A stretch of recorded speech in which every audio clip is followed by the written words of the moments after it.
নির্বাচন নিয়ে কেউ সন্ত্রাস করতে চাইলে সমপরিমাণ জবাব দেওয়ার নির্দেশ দিয়েছেন জামায়াতে ইসলামের আমির ডাক্তার শফিকুর রহমান। তবে জবাব দেওয়ার আগে কর্তৃপক্ষ প্রশাসনকে অবহিত করার অনুরোধ করেছেন তিনি। তবে প্রশাসন কারো পক্ষে কাজ করলে সেটা প্রতিহত করা ওয়াজিব হয়ে যাবে বলে মন্তব্য করেন জামায়াত আমির।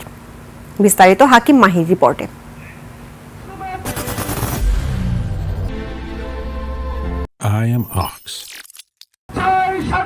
শেরপুরে জামায়াতে ইসলামীর আমির ডাক্তার শফিকুর রহমানের নির্বাচনী জনসভা। জেলা শহরের পৌর পার্ক মাঠে আয়োজিত সমাবেশে প্রধান অতিথির বক্তব্য দেন আমির। আপনারা তো দুষ্টের দমন করবেন, শিষ্টের লালন করবেন।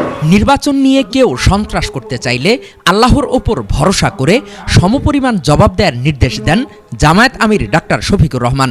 নির্বাচন নিয়ে কেউ যদি সন্ত্রাস চালাতে চায় তাহলে আল্লাহর উপর ভরসা করে সমান পরিমাণ জবাব দিবেন, বেশি দিতে চাইবেন না। সমাবেশের আগে শেরপুরের শ্রীবর্দিতে নিহত জামায়াত নেতা রেজাউল করিমের কবর জিয়ারত করেন আমির। সে সময় বিরোধী পক্ষের কঠোর সমালোচনা করেন তিনি। আমি বিচারটাও আপনাদের কাছে দিয়ে গেলাম। আল্লাহু আকবার। আপনারা দেখেছেন এ পর্যন্ত একজন আসামিকে গ্রেফতার করা হলো না। কল্যাণের ধারার রাজনীতিতে ফিরে আসুন, পৈশাচিক অমানবিক ধারার রাজনীতি তারা পরিহার করুন।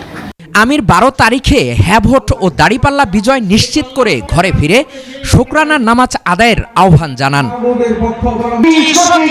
জামালপুরের নির্বাচনী জনসভায় যোগ দিয়ে প্রধান অতিথির বক্তব্যে আমির বলেন, ন্যায় ও ইনসাফ ভিত্তিক রাষ্ট্র গঠনে প্রশাসনের আনুকূল্য নয়, সহযোগিতা চেয়েছেন তিনি। আমরা ইনসাফ ভিত্তিক একটা দেশ গড়ার জন্য আপনাদের আন্তরিক সহযোগিতা চাই, আপনাদের কোনো আনুকূল্য চাই না। শুধুমাত্র আপনারা নিজের জায়গায় দাঁড়িয়ে অত্যন্ত নিউট্রালিটি মেনটেন করে আপনারা দায়িত্বটা পালন করবেন। হাকিম মাহি, 21 টেলিভিশন, ঢাকা।